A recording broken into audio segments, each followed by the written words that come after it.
जय झूलेलाल। दूरदर्शन सह्याद्री जे Sindhi programme Sindhu धारा में तव्हां सभिनी जो स्वागत आहे। Welcome again. मां तव्हांजो दोस्त तव्हांजो अज़ीज़ सुशील गजवानी। दोस्तों, हीअ कविता सिंधियत जे जज़्बे लाइ। सिंध मुंहिंजीअ जा सलाह थींदा वञनि था वण ॾिसो, गोद में भारत जे पलजी सभु लॻा सामण ॾिसो। गुल गुलाबी सिंधियत जो आहे कलमियो हिंद में, गुल गुलाबी सिंधियत जो आहे कलमियो हिंद में। छा उन जे हुस्न जो, छा उन जे हुस्न जो सबखे लॻो कामण ॾिसो, सबखे लॻो जादू ॾिसो।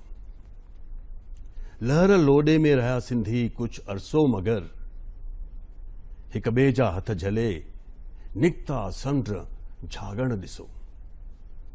कीन रुकण सां रुकंदी, कीन रुकण सां रुकंदी, वहक सिंधुअ जी अझल। दोस्तों, हीअ कविता हुई 1986 में साहित्य अकादमी अवार्ड सां सम्मानित महान सिंधी लेखिका सुंदरी उत्तमचंदानी जी। दोस्तों, जिंदगी आहे त संघर्ष आहे, लेकिन जिंदगी में अगर मक़सद आहे तो वो संघर्ष भी ॾाढो सुठो लॻंदो आहे। अॼु जी असांजी ख़ासि महिमान आहे हिकु अहिड़ी शख़्सियत जंहिंजो सॼो जीवन सिंधियत लाइ आहे, सिंधीअ जे वाधारे लाइ आहे, सिंधी भाषा ऐं सिंधी विकास लाइ आहे। आशा चांद, दी आयरन लेडी ऑफ सिंधी। आशा, तव्हांजो असांजे हिन सिंधी प्रोग्राम में स्वागत आहे। महिरबानी। जय झूलेलाल। जय झूलेलाल। तव्हांजो कमु त तमामु ज़बरदस्त आहे, हर इंसान खे, हर सिंधी खे ख़बर आहे, लेकिन असांजे व्यूअर्स खे इंट्रेस्ट आहे तव्हांजे सॼे बैकग्राउंड में कि तव्हां हिन सिंधी भाषा जे विकास जी तरफ़ कीअं आया। तव्हांजो बैकग्राउंड तमामु कीअं आहे त तव्हांजा पिता तमामु वॾा लेखक हुआ, तव्हांजी माता सुंदरी उत्तमचंदानी भी तमामु वॾी लेखिका हुई, उन्हनि खे साहित्य अकादमी सां सम्मानित कयो वियो हो। तो वो जेको बैकग्राउंड हो, जॾहिं तव्हांजो बचपन जॾहिं गुज़रियो, उहो समय तव्हांजो कीअं वियो? एक्चुअली मां त ईअं चवंदसि, मूंखे कुझु इन बारे में ख़ासि ख़बर ई कान पई त असांखे असीं को ख़ासि माण्हुनि जा माता पिता जा औलाद आहियूं। जेतोणीकि मम्मी डैडी खे घणो ई सन्मान मिलंदो हो, पर बसि छाकाणि जो घर में हिकिड़ो सिंधियत जो जज़्बो हो, सभु कुझु असीं सिंधी में ई ॻाल्हायो। ख़ासि करे डैडी त ॾाढो कटर हूंदो हो। को माण्हू जेकॾहिं हिंदीअ में ॻाल्हाए, मुंहिंजी साहेड़ी मूंसां हिंदीअ में ॻाल्हाए त हुनखे चवंदो आई अथई भयाणी, हिन भयाणी खे चओ सिंधीअ में ॻाल्हाए। त उहो ॾाढो ज़बरदस्त हामी हूंदो हो। त घर में हिकिड़ो माहौल हो सिंधी ॿोलीअ जे वाधारे जो सॼो वक़्तु, त उनजो असरु त ज़रूरु पियो ई हूंदो। जी, तव्हांखे अहसासु कॾहिं थियो कि तव्हांजा माता पिता सिंधी साहित्य जा तमामु वॾा दिग्गज लेखक आहिनि? उहो त हाणे पियो लॻे माण्हुनि खे, ऐं हाणे पियो महसूसु थिए जॾहिं असीं पाण काफ़ी सम्झ में अची चुका आहियूं, जॾहिं मूंखे ख़ासि इहा सही ग़लति सुठो साहित्य, मीडियोकर साहित्य वग़ैरह जे बारे में पाण ॼाण आहे, त मूंखे अहसासु थो थिए त सुंदरी उत्तमचंदानी कहिड़ी न नाले वारी चोटी जी राइटर हुई। उन केतिरो न सुठो लिखियो, ऐं उहो शायदि सदियुनि ताईं ॿियो अहिड़ो केरु लेखक पैदा थींदो न थींदो ख़बर ई न आहे। She was really a very good writer. Yes, she was. बिल्कुलु बिल्कुलु। त इहा ख़बर असांखे हाणे पई आहे, उन वक़्तु त घर की मुर्गी दाल बराबरि, ॿियो छा। अक्सर थींदो आहे ईअं। लेकिन तव्हां एमए कई सिंधी साहित्य में, सिंधी लिटरेचर में, जैन कॉलेज मां। जी जी। तंहिंखां पोइ तव्हां बैंकिंग में विया। You were a banking professional, right? That's right. Yeah. So, वो वक्त कॾहिं आयो, टर्निंग पॉइंट कॾहिं आयो जॾहिं तव्हांखे लॻो बसि हाणे हे भरपूर थी वियो, हाणे मूंखे सिंधियत लाइ, सिंधी विकास लाइ, सिंधी भाषा जे विकास लाइ कमु करणु खपे? ईअं त नंढो वॾो कमु त शुरू खां ई वठी पिया कंदा हुआसीं। मां पाण भरतनाट्यम डांसर हुअसि, डांस सिखंदी हुअसि, त सिंधीअ में गीतनि ते भरतनाट्यम खे असां सिंधीअ में करे के मूं नृत्य पेश कया हूंदा, या वरी मम्मी चवंदी हुई या डैडी चवंदो हो त हिननि खे आखाणियुनि खे हिंदीअ में ट्रांसलेट करे ॾे त उहो करे ॾींदासीं. ईअं कमु हलंदो पियो हो. ऐं मम्मीअ जूं आखाणियूं काफ़ी हिंदीअ में कोशिशि कई हुई ट्रांसलेट वग़ैरह करण जी. पर सचमुच त असांखे हुनजी जॾहिं उहो बीमार थी पई तॾहिं मूं हुनजा के किताब पब्लिश कया.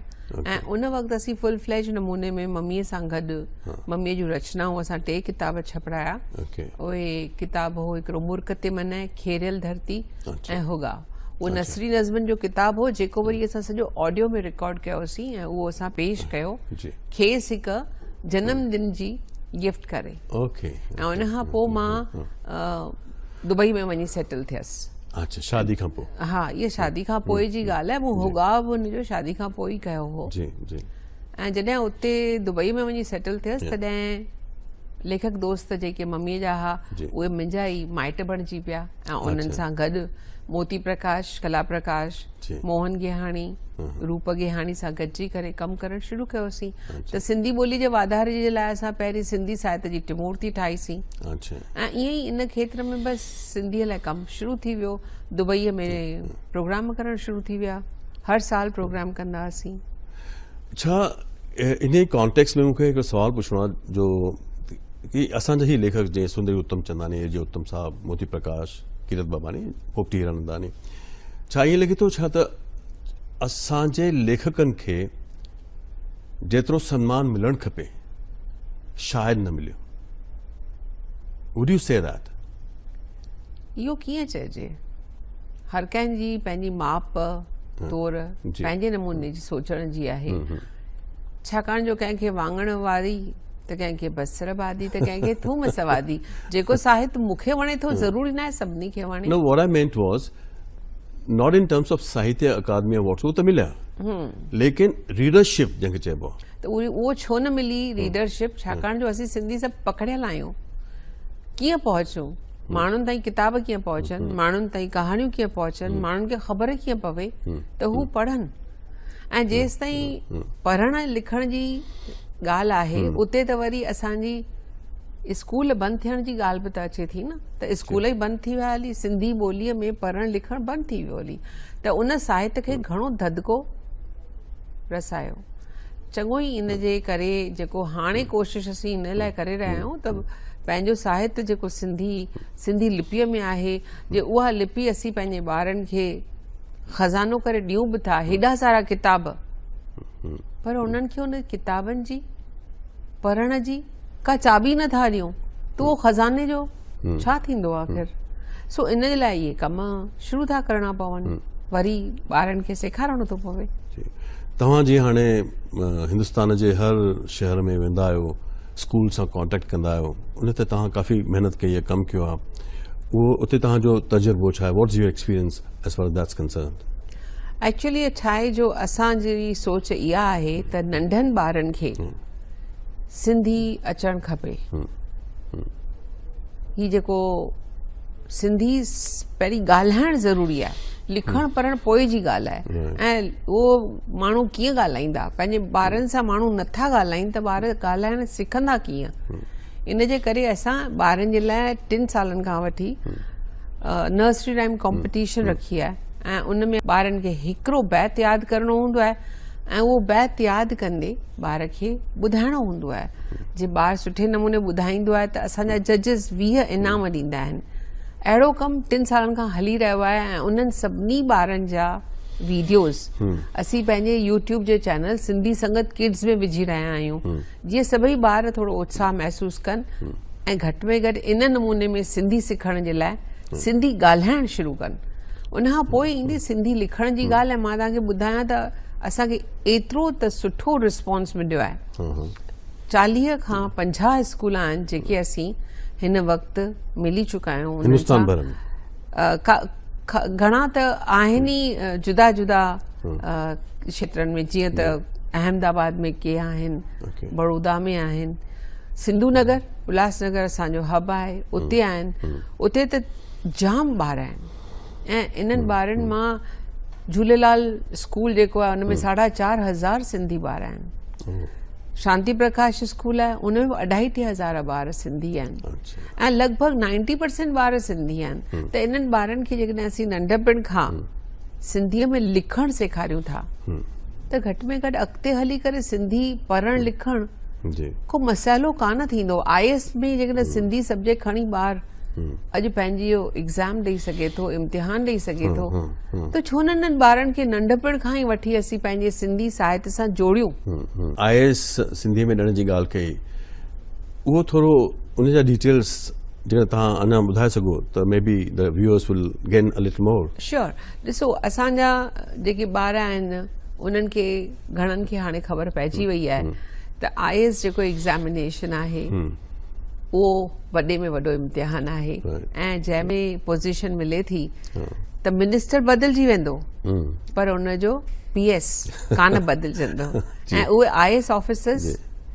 PS थींदा आहिनि ऐं उहे असां सिंधियुनि खे घणी मदद करे सघनि था तंहिंजे करे सिंधी ॿार उन डायरेक्शन में जे कमु कनि ऐं वॾा पॉलिटिकली इन नमूने में पंहिंजो योगदान ॾेई सघनि था इन नमूने में हू कमु करे सघनि था पंहिंजी ॿोली पंहिंजी जातीअ जे लाइ कुझु करे सघनि था ऐं वॾो नालो कमाए सघनि था पैसा त हुन में आहिनि ई आहिनि सो इन जे करे ॿारनि खे IAS में एग्ज़ामिनेशन ॾियण जे लाइ हिकिड़ो पेपर पंहिंजी मातृभाषा सिंधीअ में ॾियण जो प्रोविज़न कयो वियो आहे नॉट ओनली इन सिंधी पर जेके माण्हू मराठी या गुजराती में कनि था उन में बि करे सघंदा ऑल द लैंग्वेजिस पर इहो अॻु में सिंधी जे बारे में ख़ासि महिनत कान कई वेंदी हुई हाणे उहा कई पई वञे ऐं इन जे करे ॿारनि खे जेकॾहिं सिंधी साहित्य पढ़णो थो पवे अॼु को बि हिकिड़ो सब्जेक्ट अथई करियो MA लेवल जी लाइ त तव्हांखे हिकु किताब या 2 किताब या 3 किताब पढ़ी त बि कोई इम्तिहान ॾेई नथा सघो उन जे लाइ तव्हांखे 10, 15, 20 किताब पढ़णा पवंदा रेफर करणा पवंदा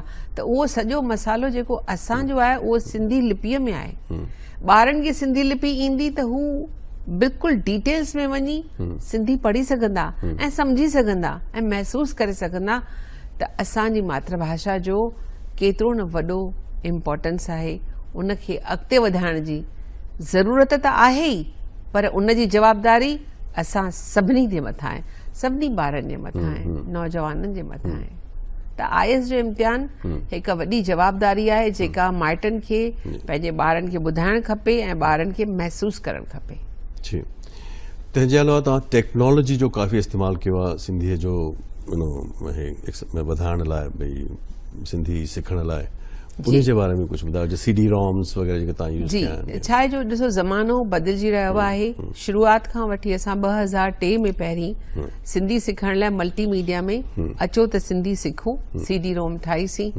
वरी उनखे ई असां इंटरनेट ते लेट्स लर्न सिंधी असांजी जेका वेबसाइट आहे उहा लर्न सिंधी जे नाले सां असां शुरू कईसीं ऐं हाणे 2015 में असां हिकिड़ी ऐप ठाही आहे हलंदे हलंदे मोबाइल ते सिखो सिंधी अॼुकल्ह मोबाइल असांजी ज़रूरत आहे ऐं माण्हुनि खे जेको बि टाइम मिले थो बस लाइ बीहंदे टैक्सी लाइ बीहंदे इंतज़ारु कंदे माण्हू यकदमि सिखी सघे थो करे सघे थो त इहो बि असां शुरू कयो आहे उनखां सवाइ असां सिंधीअ में आखाणियूं जेके आहिनि से ऑडियो जे रूप में पंहिंजे वेबसाइट ते विधियूं आहिनि sundariuttam.com असां वेबसाइट ठाहियो आहे मम्मीअ जो चाहे डैडीअ जो बि असां वेबसाइट ठाहियो आहे AJUttam.com उन ते उन जूं आखाणियूं विधियल आहिनि असांजी इहा ई कोशिशि आहे त असीं मॉडर्न टेक्नोलॉजीअ खे बिल्कुलु ज़रे ज़रे इस्तेमालु कयूं जीअं असांजा ॿार ईअं न महसूसु कनि अरे असांजा सिंधी त अञा पुठिते आहिनि कुझु करे ई नथा सघनि असांजो YouTube चैनल आहे YouTube ते असांजा 1200 मिलियन खां मथे व्यूअर्स आहिनि ईअं त असांजा फेसबुक ते 3.5 लख लाइक्स बि आहिनि सिंधी साथी बि असांजो हिकिड़ो कॉन्सेप्ट आहे जंहिंमें असां सभिनी माण्हुनि खे जोड़ण जी कोशिशि कई आहे हर को माण्हू सिंधी साथी.org ते वञी पाण खे दर्ज करे त असीं घटि में घटि वर्चुअल वर्ल्ड में सिंधी गॾिजी करे 10 लखनि खां मथे गॾिजी हिकु एसोसिएशन ठाहे सघूं था इंटरनेट ते अदरवाइज़ पॉसिबल त आहे ई कान न। तव्हांजे एप्स जो रिस्पॉन्स कीअं आहे जेको तव्हां असांजे मोबाइल जा एप्स जेके मोबाइल जो ऐप जो रिस्पॉन्स ॾाढो सुठो आहे, ख़ासि करे जॾहिं स्कूलनि में मां वञां थी उन्हनि ॿारनि खे सेखारणु ॿुधाइणु त उहे यकदमि चवनि था असां बि तव्हांजी ऐप डाउनलोड कई आहे। छा जो हीअ ऐप ठहियल ई 8 साले खां मथे अच्छा को बि ॿारु यूज़ करे सघे थो। ऐं पूना जे जय हिंद स्कूल जेको आहे उते मां वई हुअसि 2 साल अॻु में, त ॿार मूंखे अची घेरे विया छाकाणि हुननि मुंहिंजो फोटो ॾिठो हुन ऐप में, त मूंखे चयो ही तव्हांजो आहे न फोटो, असां इहा ऐप डाउनलोड कई आहे ऐं असीं सिंधी सिखूं पिया। त मन में ॾाढी ख़ुशी पई थिए। असांजा इहे जेके एफर्ट्स आहिनि, असांजूं कोशिशूं आहिनि, इन नमूने में मूंखे पक्का रंग लॻाईंदियूं। ज़रूरु असां कामयाबु थींदासीं छाकाणि जो सची दिलि सां कयल का बि कोशिश बेकार कॾहिं कान वेंदी आहे। असांजूं ही जेके सिंधी प्रोग्राम जेके असां कया सालनि जा साल लगातार, दूरदर्शन ते बि असां पंहिंजो प्रोग्राम हलायो सिंधी सुरहाण 5 साल, साल 2007 खां वठी साल 2012 ताईं स्पॉन्सर्ड कैटेगरी में। ओके ऐं उन में त असां हर आर्तवार ते प्रोग्राम ॾींदा हुआसीं। अहिड़े क़िस्म जूं कोशिशूं जेके आहिनि से टेक्नोलॉजी जी मदद सां असीं करियूं ई पिया। ओके दुबई में ऑफकोर्स असीं पंहिंजो शो कंदा आहियूं हर साल, ऐं अॼु उनखे 20 साल थी विया आहिनि। अच्छा असीं हर साल हिकिड़ो प्रोग्राम कंदा आहियूं, हिकु आर्टिस्ट सिंध मां घुराईंदा आहियूं, हिकु हिंद मां घुराईंदा आहियूं, ऐं बाक़ी त नौजवान हूंदा आहिनि जेके गॾिजी करे पंहिंजो प्रोग्राम कंदा आहिनि, रीमिक्स से गीत वग़ैरह कंदा आहिनि। लेकिन उन्हीअ अहिड़े क़िस्म जे प्रोग्राम जो सिंधी लैंग्वेज खे केतिरो फ़ाइदो थींदो आहे? हाणे हीअं आहे न, ॾिसो असीं जिते बि आहियूं उते पंहिंजी ॿोलीअ खे यादि करियूं, ॿियनि सभिनी खे ॿुधायूं, पंहिंजो कल्चर फैलायूं। असांजी इहा कोशिश हुई आहे दुबईअ में, छाकाणि जो मां दुबई रहंदी आहियां, इन जे करे दुबईअ में ई असीं हर साल हिकिड़ो प्रोग्राम कयूं था। ऐं उते जे माण्हुनि खे, नौजवाननि खे ख़बर त पए त सिंधी कल्चर आहे छा। अहिड़ो सुठो प्रोग्राम असीं जेको हुते करे सघूं था, उहो शायदि हिते हिंदुस्तान में करणु थोरो वधीक ॾुखियो आहे, नामुमकिन कान्हे। ॾुखियो हिन जा आहे जो हुन जा पैसा वधीक ख़र्च थींदा, ऐं अहिड़े क़िस्म जा फंड्स जेके आहिनि से दुबई में वधीक आसानीअ सां मुयसरु थी सघनि था। सो असांजी जेका कोशिशि आहे उन ज़रिए असीं माण्हुनि खे ॿुधायूं, लोकल माण्हुनि खे ख़बर पए, पंहिंजनि सिंधियुनि खे ख़बर पए त असां वटि कहिड़ो कहिड़ो न सुठो टैलेंट आहे। त I think the next step is कि Sindhi films, Sindhi film industry, हालांकि वो शायद तव्हांजो एरिया ना है, but of course you are associated, you are a media person. It is our area because you see असां सिंधीअ में 50 खां मथे टेलीफिल्म्स ठाहियूं आहिनि। टेलीविजन जो पहिरियों ॾाको जेको आहे असीं चढ़ी करे जॾहिं टेलीफिल्म्स ठाहियूं था, उहो ई हिकिड़ो ॿियो असांखे दरवाज़ो ॾेखारे थो फिल्म इंडस्ट्री ते। असां फिल्मूं ठाहिण में इंट्रस्टेड आहियूं। असांजूं लिमिटेशंस सिंधीअ जूं पंहिंजूं आहिनि, असां इन जे करे नथा उन खेत्र में हथ विझूं, छाकाणि जो उहो खेत्र जेको आहे उनखे वधीक नाणे जी ज़रूरत आहे। असां वटि जेके लिमिटेशंस आहिनि उहे हिन वक़्तु चवनि थियूं त तव्हीं ध्यानु ॾियो पंहिंजी ॿोलीअ खे अॻिते वधाइण लाइ टेलीविजन माध्यम सां। त असांजी भरपूर कोशिशि आहे त असांजो 24 कलाकनि जो चैनल जॾहिं मटीरियलाइज़ सॼो थी वेंदो त पोइ त असुली इहे ॻाल्हियूं खुली वेंदियूं हली, ऐं सिंधी फिल्मूं ठहण त आम रवाज जी ॻाल्हि थी वेंदी। हाँ, छाकाणि जो फिल्म जो मीडियम जेको आहे सभिनी खां वधीक पावरफुल आहे। ऑफकोर्स टेलीविजन त घर घर में पहुचंदी आहे, लेकिन फिल्म जो छा म्यूज़िक ईंदो, गाना ईंदा, ईअं त उन जो हिकिड़ो जेको प्रसार थींदो आहे, जेका जो वधंदी आहे, वाधारो थींदो आहे, उहो ॾाढी फास्ट ऐं सही नमूने सां थींदो आहे। That's the reason I thought, ऐं मूंखे लॻे थो भई फिल्म इंडस्ट्री डेफिनेटली हाणे ग्रेजुअली एस्टेब्लिश थी वेंदी, छाकाणि काफ़ी फिल्मूं ठही रहियूं आहिनि। ऐं मुंहिंजे ख़्याल में जीअं तव्हां 30-35 टेलीफिल्म्स ठाहियूं आहिनि, and as U said that's the first step towards films, right? Yes, of course. That's a great thing. That's definitely a creative. तमाम तव्हांजो उनमें वॾो contribution आहे, obviously आहे. So what next? What are your next initiatives सिंधीअ जे promotion लाइ, सिंधीअ जे विकास लाइ? Actually ॾिठो वञे न त असांजे घरनि में अञा बि टेलीविजन जो वधीक वाइपो आहे। अॼु जवान माण्हू, जवान ॿार पंहिंजे माउ पीउ सां गॾिजी ॿाहिरि फिल्म ॾिसणु कान वेंदो, पर घर में हू वरी बि टेलीविजन ते प्रोग्राम ॾिसी सघे थो। तंहिंजे करे मुंहिंजी त कोशिशि इहा ई आहे त असीं घणे में घणो मवाद घणे में घणो सॉफ्टवेयर ठाहियूं टेलीविजन जे लाइ। ओके असांजो जेको सिंधी चैनल असांखे मिलण जो आसरो मिली चुको आहे, असांखे उन जे लाइ तयारी करणी आहे। असीं उनखे अॻिते वधाईंदासीं ऐं सिंधी ॿोलीअ खे वधाइण जे लाइ नंढनि नंढनि ॿारनि खे उत्साहित करण जे लाइ नवां नवां तरीक़ा, नयूं नयूं कॉम्पिटिशन्स, चटाभेटियूं ईजाद करणियूं आहिनि, जीअं ॿारनि खे उन्हनि में बि चाहत थिए। माइटनि जे लाइ घणेई माउरूं पंहिंजे घर में ॿारनि सां नथियूं ॻाल्हाइनि सिंधीअ में, त असांखे उन्हनि माउरुनि जे लाइ के नवां ॻाल्हियूं, के नवां तरीक़ा, के नवां कॉम्पिटिशन ऐं बोलचाल जा के नवां तरीक़ा इस्तेमालु करणा पवंदा, जीअं उहे पाण बि उन में गॾिजी करे पाण हिकु थी करे असां सां साथ ॾियनि ऐं पंहिंजे ॿारनि सां सिंधीअ में ॻाल्हाइनि। असांजो त कमु सभिनी जो इहो थियणु खपे त ॿारनि सां असीं पाण सिंधीअ में ॻाल्हायूं ऐं ॿिए खे बि चऊं त सिंधीअ में ॻाल्हायो। हिकु ॻाल्हि मूंखे सम्झणी आहे आशा, ही तव्हांजा जेके जंहिंखे चइबो न अथक परिश्रम, मज़बूत इरादा, इन जो सोर्स छा आहे? आई थिंक मुंहिंजो फादर एजे उत्तम पंहिंजे सिर ॾाढो माण्हू, पंहिंजे पके इरादे वारो माण्हू हो, ऐं मां जॾहिं बि उन जे हम उम्र जेकी माण्हुनि सां ॻाल्हाईंदी आहियां त उहे मूंखे हाणे बि चवंदा आहिनि त तुंहिंजो पिता जेको हो उहो बिल्कुलु ई पंहिंजे उसूलनि जो पको हो, प्रिंसिपल्स जो पको हो। उत्तम कीरत माली त्रिमूर्ति हुई साहित्य जी, जिन पंहिंजी साहित्य जी संभाल करण लाइ गॾिजी कमु कयो, पर इन टिनी में पक्को जेको इरादे वारो हूंदो हो सो तुंहिंजो पीउ उत्तम हूंदो हो। ऐं मुंहिंजी माउ, उन जी पंहिंजे नमूने जी सिख्या हुई त यू कांट बी ऑल्सो रैन, तोखे ज़िंदगीअ में नॉर्मल आम रवाजी माण्हू नाहे थियणो, तोखे पंहिंजे समाज लाइ कुझु करिणो आहे, छाकाणि तूं करे सघीं थी।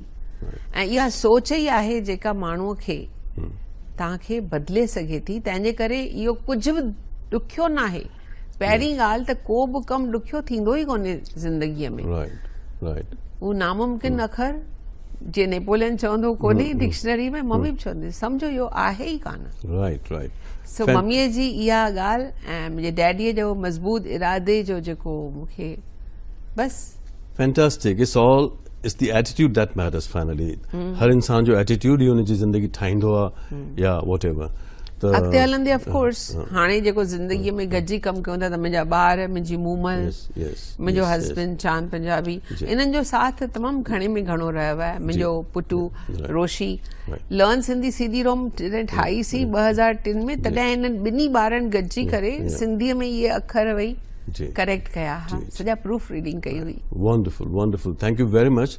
तव्हां असांजे स्टूडियो में आया, सिंधु धारा में आया, पंहिंजा ख़्याल असां सां शेयर कया। Thank you so much and wish U all the best. तव्हांखे शुभकामनाऊं, तव्हां भरपूर कमु कयो, भरपूर कामयाबी हासिल कयो। त इहा लाइन चवणी आहे, हज़ारनि चिरागनि खे ॿारे छॾियोसीं, जहां रोशनीअ सां संवारे छॾियोसीं। इहा ई सोच खणी हलंदासीं त ज़रूरु कामयाबु थींदासीं। जय झूलेलाल।